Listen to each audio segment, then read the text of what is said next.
Good morning, everyone. Welcome to our Wednesday meditation gathering. I'm so glad you're all here to share this time together. This week we have Emily Bennington Perry, who will lead us in meditation. Then we have 20 minutes of silence. After that, we'll open it up for sharing, and we end at 10:45. Over to you, Emily. Thank you very much. It's wonderful to be here with you again. So, today I'm going to lead you through a meditation on the course's teachings on physical health. So, at the circle, we have been talking a lot about physical health lately in preparation for some healing programming that we're doing. And so, this has Robert and I burrowing into the course, pulling together what it says on these topics of healing and physical health. And it would be easy for us to think that the course doesn't really care about physical health because, as we know, the course teaches that the body is illusory. And so, why would the course pay attention to anything that isn't real? And why would it want us to pay attention to anything that isn't real? But the truth is, the course is very concerned about our physical health. It has a lot to say about it. And that is understandable because, illusion or not, when your health suffers, it can consume your life. I'm sure those of us who have been ill, either through disease or chronic illness, chronic pain, etc., you know that when we're in pain, when we're sick, it pulls us away from what it is that we're here to do, which is to be miracle workers in the world. And so when our bodies are functioning well, we have the luxury of forgetting about the issue of health. But when we are ill, and especially when we are in pain, everything just narrows down to the focus on the body. And when we're in that place, are you guys hearing that bell? Okay, hold on one second. Let me just turn off my, sorry about that. When we are sick, everything narrows down to the point where what we tend to focus on is just the issues and the concerns of the body. And when we're in that place, I'm sure you know, truth has a tendency of just kind of bouncing off. It's like, oh, I can't deal with this lesson today. I can't study the text today because I'm just in too much pain. And so that spiritual truth just bounces off in the face of our worry and our care and our concern for the body. So this is why the course is concerned about our physical health. And I think our normal conventional approach to physical health is that we tend to think that it's a matter of what we do to and for the body, meaning, do we have the right workouts? Do we have the right diet? Do we have the right medicines, the right supplements, etc.? So our conventional view is that physical health is achieved through physical means. That's what the world will tell you. But it's no surprise, though, that the course's approach to health is that health is in the level of the mind. So the course says that, and the course says in chapter 8, when the ego tempts you to sickness, do not ask the Holy Spirit to heal the body, for this would merely be to accept the ego's belief that the body is the proper aim for healing. Ask rather that the Holy Spirit teach you the right perception of the body, for perception alone can be distorted. So that's a really important passage. And when you hear right perception, ask rather that the Holy Spirit teach you the right perception of the body, for perception alone can be distorted. That phrase, right perception, when you hear it, you might be thinking that the important thing is how we think about the body. You know, do we visualize our body as being sick, or do we visualize our body as being healthy? But the course's approach is not about what we do to the body, it's about what we do with the body, meaning what we use it for, and specifically the purpose that we serve with it. So the course says in a very important sentence, health is the result of relinquishing all attempts to use the body lovelessly. So when we say that physical health does not come from the things that we do to the body, but from the things we do with the body, and when the Course says that health is the result of relinquishing all attempts to use the body lovelessly, then what we can conclude from that is health comes from lifting the conventional purposes that we ascribe to the body and using the body only for the purposes of communicating love to others. So, from a Course perspective, lifting the conventional purposes that we have used the body for means lifting the egoic purposes that we've used the body for. And it specifically mentions attack, pleasure, and pride in this regard. So there's a quote in chapter 6 of the Course that says the ego uses the body for attack, for pleasure, or for pride. And for pride. The insanity of this perception makes it a fearful one. The Holy Spirit sees the body only as a means for communication. So when we attack others, when we mistreat them, when we speak down to them, when we run over them, when we ignore them, when we neglect them, when we try and control them, we're using the body for an egoic purpose. When we use our body for pleasure, meaning when we use our body to be the end in and of itself, which is a very separating thing, we're using the body for an egoic purpose. When we use our body as a source of pride, meaning when we use our body to be better than others, more beautiful, more intelligent, more wealthy, more influential, or so on, that is also a separating thing, and it's using the body for an egoic purpose. And all of this, using the body for attack, pleasure, or pride, either consciously or subconsciously produces guilt. And according to the Course, guilt is the source of all sickness. In the psychotherapy supplement, it says illness can be but guilt's shadow. So where there is guilt from our loveless separating behavior, sickness follows. Now, I should say from a Course perspective that we're already sick or we wouldn't even be in these bodies. Another line from the psychotherapy supplement that I love is only patients come here. So we're already sick. It's not like we're the picture of health and then we feel guilty and then we become sick. It's like there's already guilt in our minds or we wouldn't even be in these bodies. So we are not the picture of health as it stands, but the point here is that while we experience ourselves in these bodies, we are meant to use them for the purposes of love and expressing kindness to other people. So I'll end with that.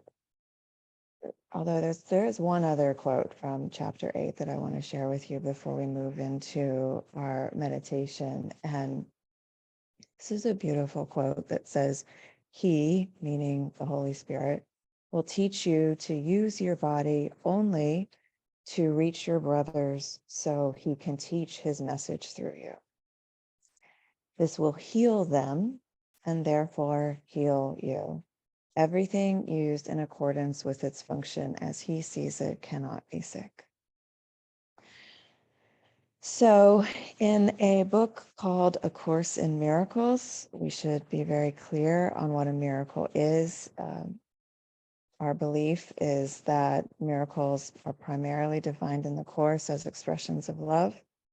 And it goes, we tend to go on with that. The simple way to say it is miracles are expressions of love, but the longer definition is miracles are expressions of love that have a healing effect on others that in turn heals us. So we know from being Course students that to give and receive are one in truth. And so as we extend our love to others, it heals them, and that is what in turn heals us. So with that, we will move into our meditation. I would like to, we've got 20 minutes for that. I would like to, for the first about 10 minutes of that, lead you through a guided meditation based on the course teaching that I've just shared, and then we'll have about 10 minutes to sit in silence as well. So if you would, please close your eyes with me. Let's take a deep breath together.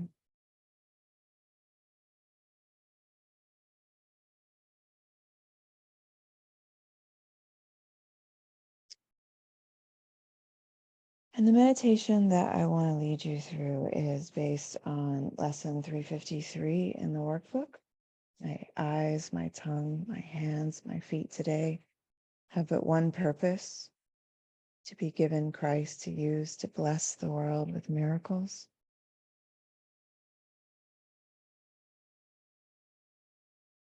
So, with that in mind, let's go through these body parts one at a time, starting with the eyes.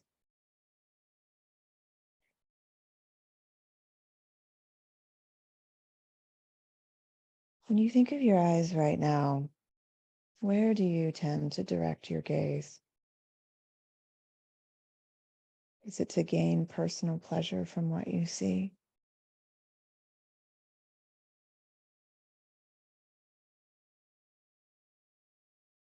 To find things that will bring you personal safety? Do you use your eyes to judge what you see?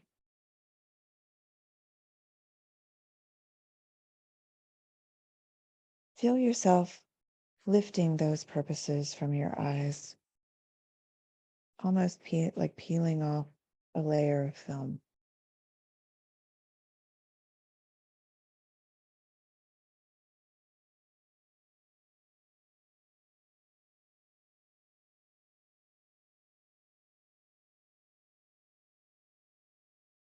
And now let's move to your tongue.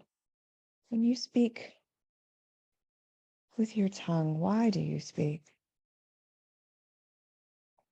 Is it to get your way, to get your needs met? Again, is it to judge, to control?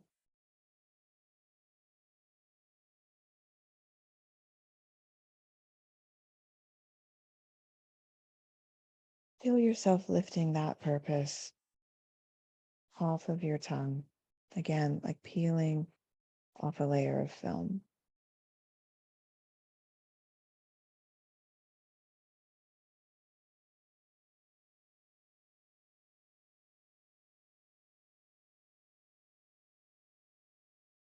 And now let's move to your hands. When you do things with your hands, why are you doing them? Is it to get? Is it to satisfy personal interests?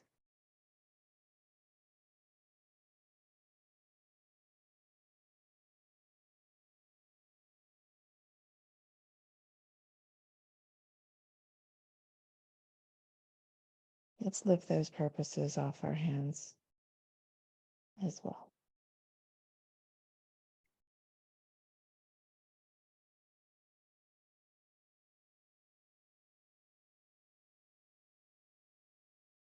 And now think about your feet.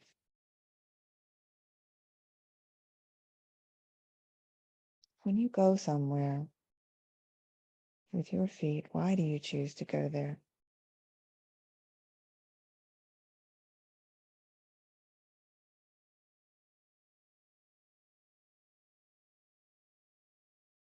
What do you hope to gain from the places you go with your feet?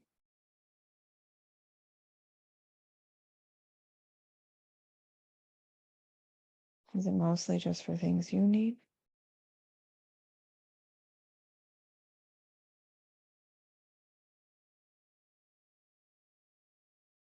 Again, feel yourself lift those purposes off of your feet.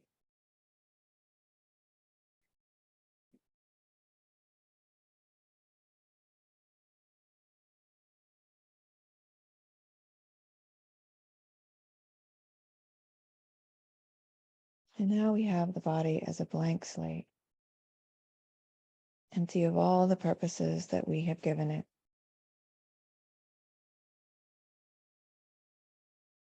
Course says, pictured without a purpose, the body is seen as neither sick nor well, nor bad nor good. It has no life, but neither is it dead. It stands apart from all experience of fear or love. For now it witnesses to nothing yet, its purpose being open, and the mind made free again to choose what it is for.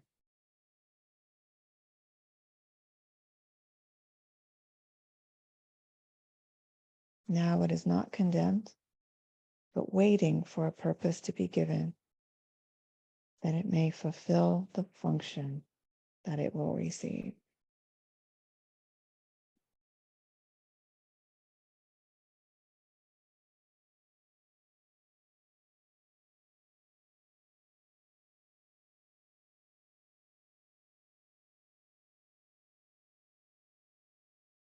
Now listen to the purposes that Jesus wants to assign our body.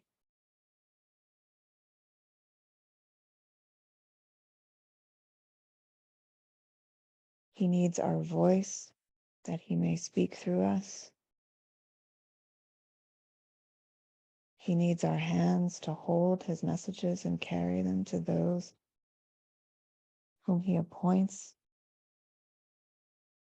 He needs our feet to bring us where he wills, that those who wait in misery may be at last delivered.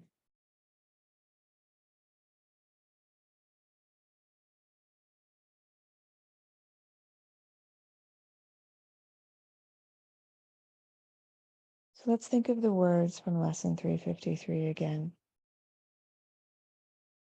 My eyes, my tongue, my hands, my feet today have but one purpose: to be given Christ to use to bless the world with miracles.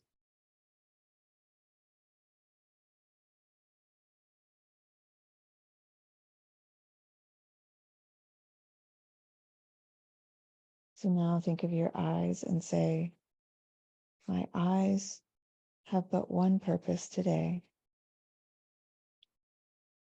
to bless the world with miracles.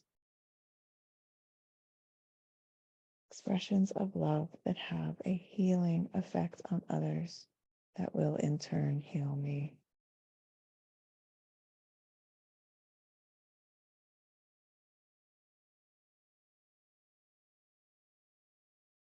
Feel that new purpose descend onto your eyes.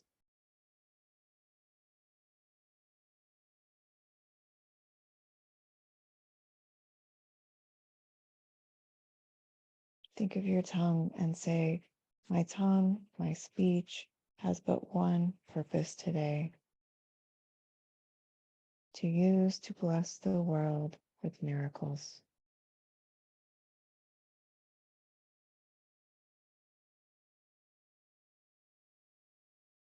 And feel that new purpose descend onto your tongue and your speech.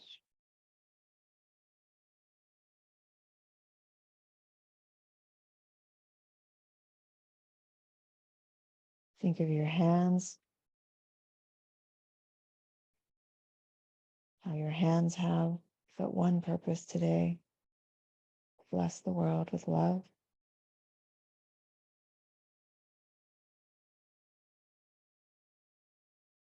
Feel that new purpose descend upon your hands.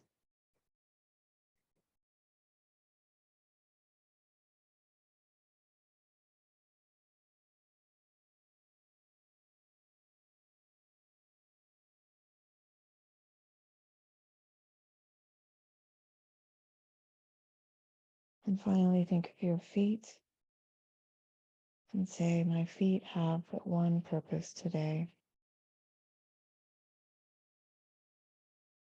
to bless the world with miracles.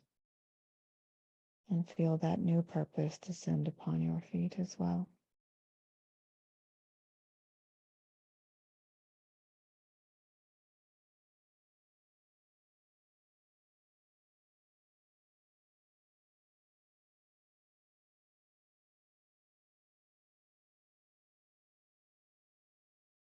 And as you envision your body walking through your day in this new way, how would you feel about your body now?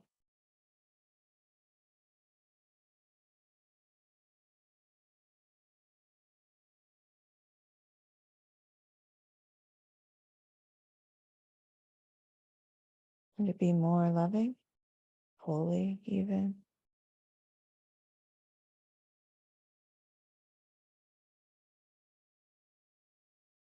And couldn't that feeling confer on your body an entirely new kind of health?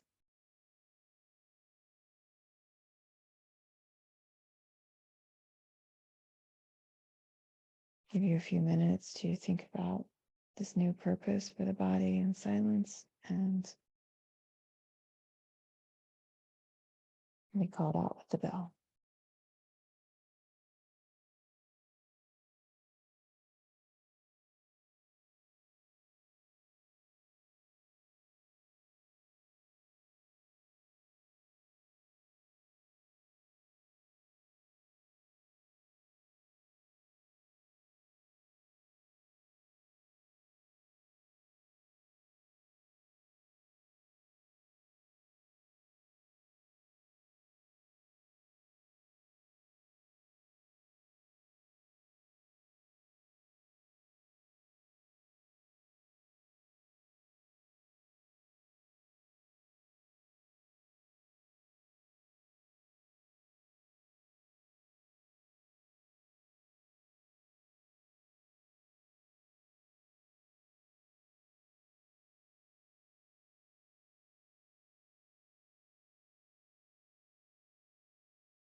Open your eyes slowly and come back into the room.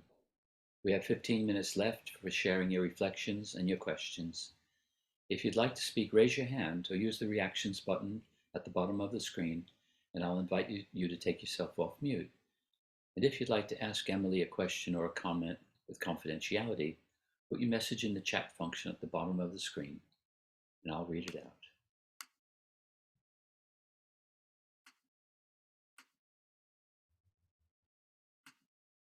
Jim, take yourself off mute. Thank you, Darren, and thank you very much, Emily, for that lovely, clear introduction. In fact, you included eyes in your introduction, and I've been having quite a bit of eye problems recently, and I've been looking at the course in terms of eyesight and vision in particular. And what you said about using the eyes in the service of guilt really struck home, because what I've realized in doing the course is how much I use the eyes in the service of guilt, in seeing fault outside, and lots of subtle judgments that keep going on of people I see in the street or things I see in the street, untidiness and things which seem out of place.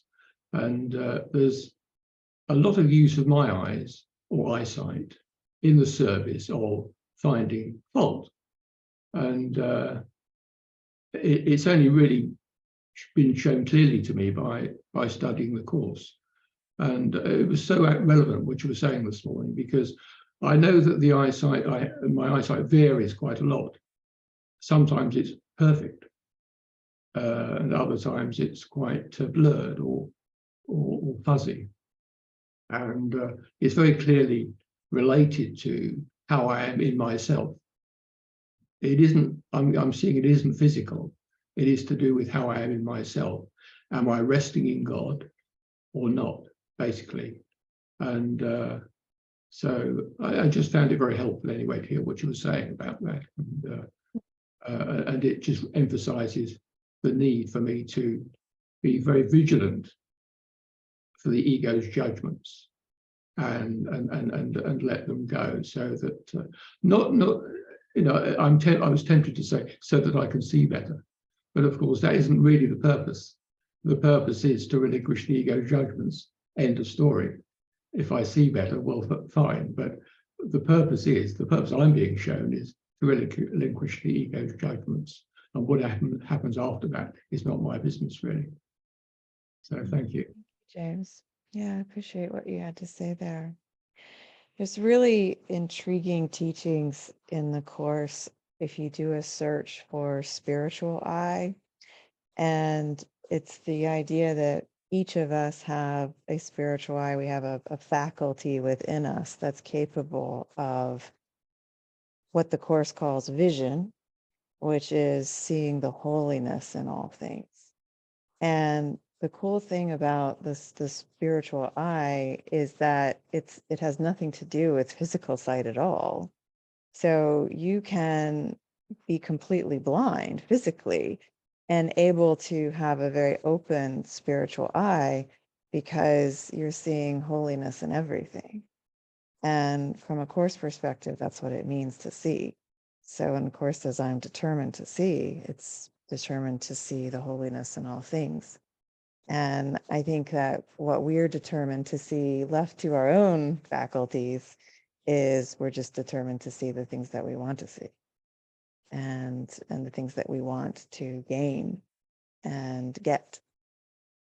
And so I really appreciate you sharing that, James. Thank you. Norman, take yourself off mute.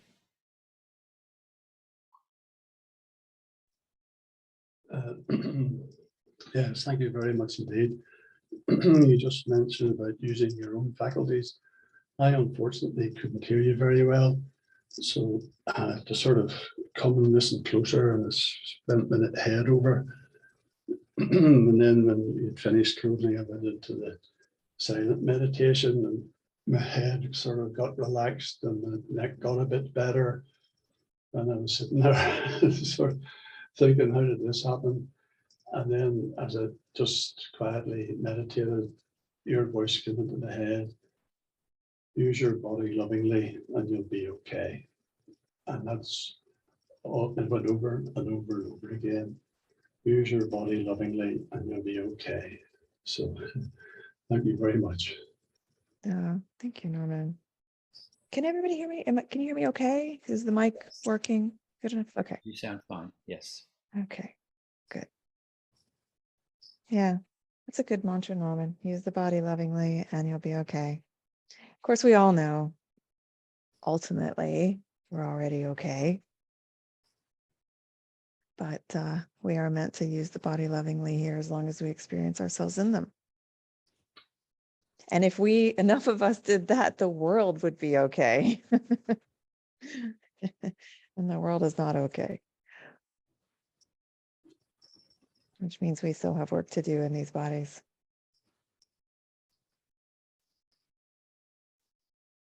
Who'd like to share?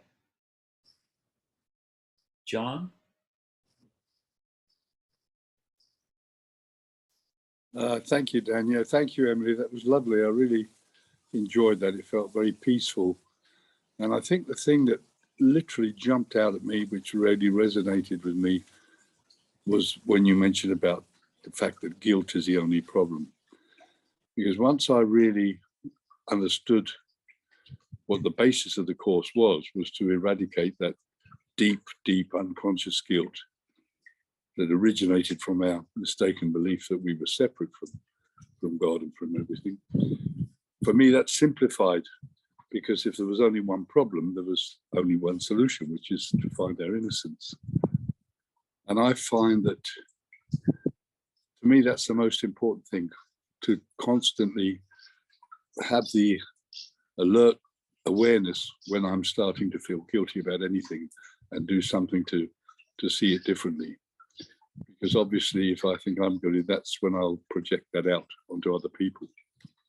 And I think that's been one of the biggest learnings I've had, was to learn practicing, and it's a lifelong thing, that I don't know what anything means. So especially when there are things that are happening in the world, which may seem terrible, which awful, and this person's done that, or that country's done that, to be able to remember that I know nothing, I don't know what anything is for, and to stay in that state of peace, I have to let go of the belief that anybody's guilty.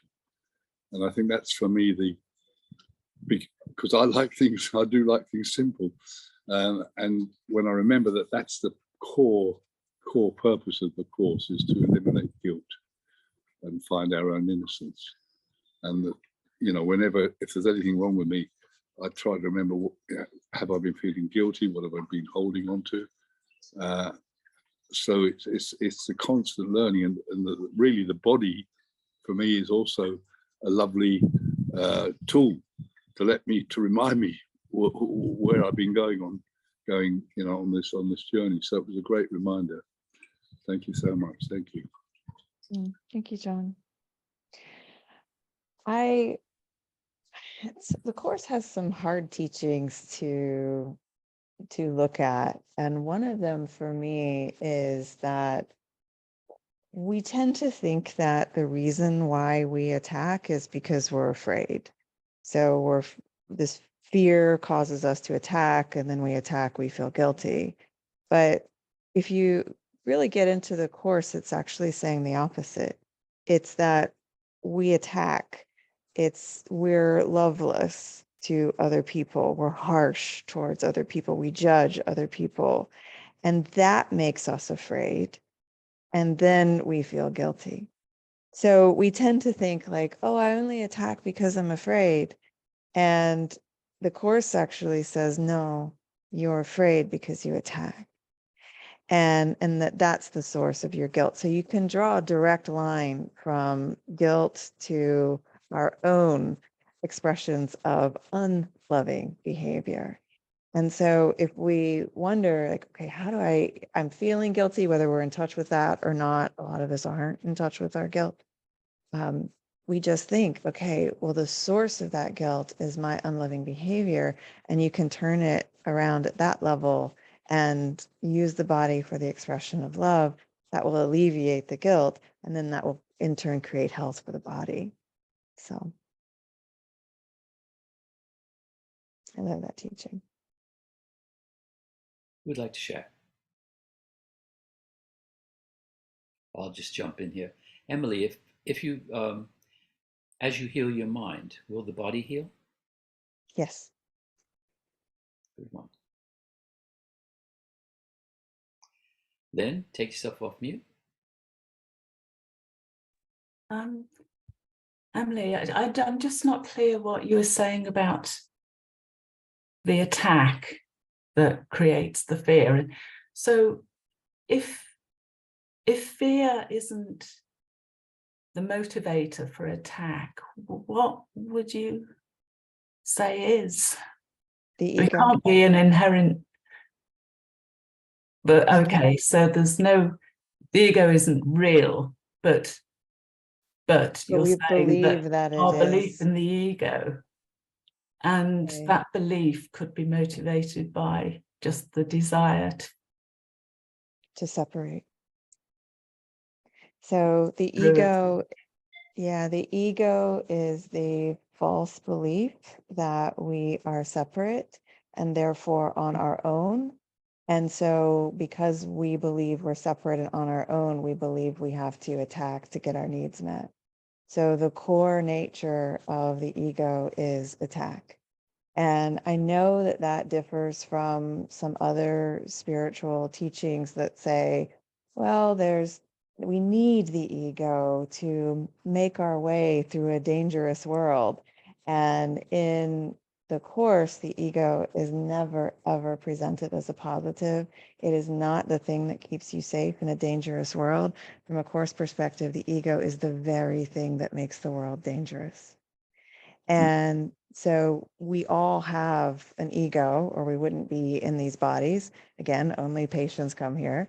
And the ego wants to attack and wants to separate. And that attack comes first. So we attack, and then we're afraid, and then we feel guilty because we've been unloving and we feel guilty, and then we're afraid that like God's going to punish us, or that we're going to be punished, or other people are going to punish us. And so we get into this really, really bad cycle, but it starts with our attack, and the attack starts with our ego. Okay, so I suppose I'm just thinking about this. What does it say about there's only either fear or love? That there's only two, yeah. Yeah, I think that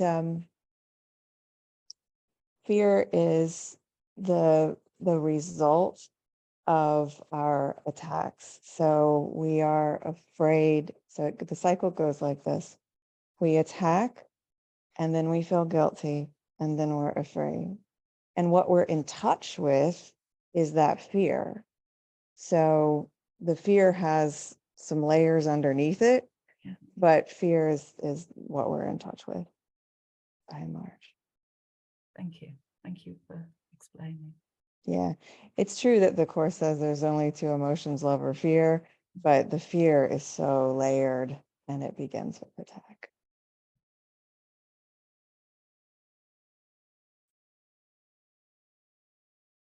Time for one more question or comment. Anyone?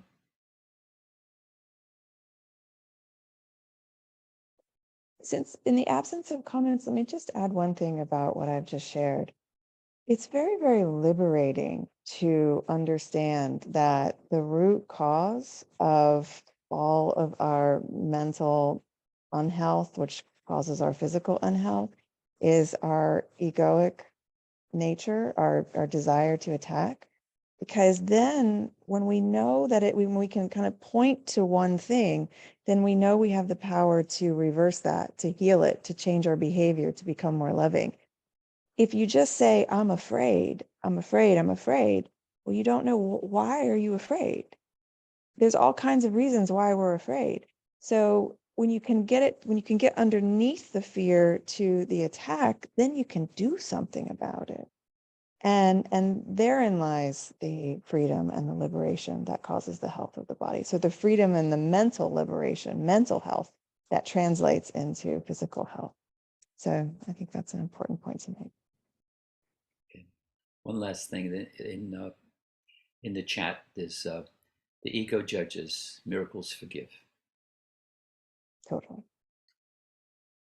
And I think forgiveness is the highest form of love that we can touch here in these bodies.